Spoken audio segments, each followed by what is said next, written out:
watching Bloomberg West. I'm Emily Chang. NBA star Jeremy Lin has taken the world by storm, to say the least. And you may not know, technology helped make it happen. Before his breakout season with the New York Knicks, the Palo Alto native rebuilt his body through very specialized training. Our senior West Coast correspondent John Ehrlichman caught up with the man whose technology helped transform Jeremy Lin. I've been looking forward to it. I love the sports stories. Menlo Park, of course, is home to Facebook. It is also home to a company called Sparta Science. In the post-steroids era, Sparta is an example of a place where professional athletes go to get an edge, or in this case, where Jeremy Lin went to help create Linsanity. Elbows up, stretch out your lats. Workout days at Sparta Science are intense. Up, 3 seconds down. Yep. Good, Jake. Fight for those abs, Jake. Up or up. Owner Phil Wagner doesn't just train professional athletes. He uses science and software to keep them healthy. Growing up, Wagner was a promising young football and rugby player, but was often sidelined by injuries. It was frustrating because every time I would take a step forward, I would have to take a couple steps back. Wagner went on to get a medical degree from USC and combines that training with tracking technology you'd only find here in Silicon Valley. I ran into my business partner, who at the time was a retired software engineer, and he was bored, and I said, hey, we're training athletes, and Microsoft Excel is just not going to cut it anymore. Wagner's clients range from second baseman Chase Utley to NFL quarterback Kyle Bowler, but none are as hot as Jeremy Lin. Jeremy Lin! Too legit to quit. Lin equals win. I couldn't sleep last night. I had Linsomnia. I'm Lin Love. Before the world fell in love with Jeremy Lin, the 23-year-old was home in Palo Alto, unsigned and recovering from a left knee injury. One of his basketball coaches suggested stopping by Sparta. He came in and said, I need to jump better off 2 feet, because he could jump great off 1, but that's where that strength, the big guys in the NBA, they can post up, plant with 2 feet, and go. Sparta's training is based on Newton's third law. For every action, there's an equal and opposite reaction.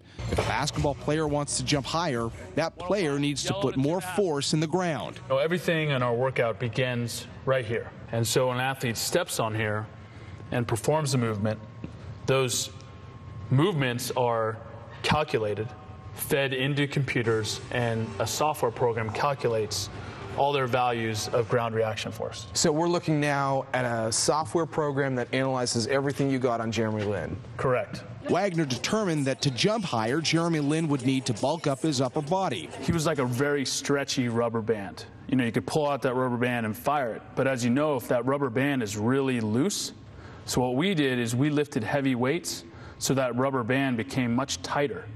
And as a result of that tightness, that stiffness, his knee was much more protected. A YouTube video shot this summer shows Lin's daily training regime, which involved lots of basketball, lots of eating, steak, hash browns, eggs, chicken salad, bread, breakfast of champions, and exhausting workouts at Sparta. After 2.5 months of training, helped by a lockout-shortened NBA season, Lin was 12 pounds heavier. Factor in fat loss, and he added about 15 pounds of muscle. But his quickness also improved by more than 30%. And its vertical jump, it went up 3.5 inches. Wagner really gets inside a player's head in his office, which looks like a Silicon Valley war room. Whiteboards jammed with complicated formulas on how to keep athletes from breaking down. The human body has much more variability than a software program or a technology company. We have to be prepared for an athlete's fight with their girlfriend the night before. We have to be prepared for a knee injury the morning of. So you take all of this to get Jeremy Lin playing his A game, basically. Absolutely. Baseball player Daniel Descalso of the World Series champion St. Louis Cardinals is in the middle of his off-season training. And I think this is pretty new age stuff. They can really go deeper into the physical training part of professional sports. Does anybody do this kind of stuff? No. I mean, it's been a very big process of trial and error. Wagner keeps in touch with Jeremy Lin by text, and aside from wishing him congratulations, he said one main message: get some rest. One thing we always have to remind Jeremy of is to sleep more, because it helps him recover, from all this strenuous activity he's doing. That is is quite a transformation. Amazing. It's a bulkier guy, yeah. In a way, it sounds a lot like the Moneyball way of sort of evaluating players based on numbers in a very data-driven way. Very much so, because they're getting data on how likely it is a player will get injured. It's why a lot of teams are now hiring them to help them with their draft picks. You spend a lot of time and energy on these young players. What's the likelihood they're going to get injured? And that's where this technology is coming into play. You've got to wonder how much that contributed to his newfound success with the Knicks, who are very lucky to have him. All right, thanks for that.